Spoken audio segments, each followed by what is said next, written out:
Hello everyone, today we're going to learn how to preserve curry leaves for a long time.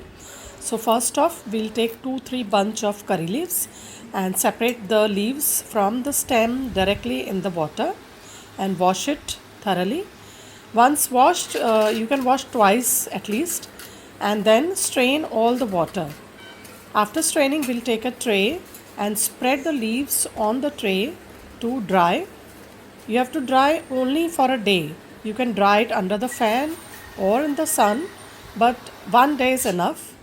And once the leaves are dried, you can take a kadai or a pan and dry roast them so that the moisture, if there is some moisture, that will also get dried up.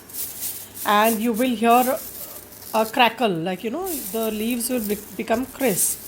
So once they are crisp, you can just crush it in your hands, between your hands, or if you want to make it into a powder, you can take it in a mixer and grind it to a fine powder. Store it in a airtight container for a long time.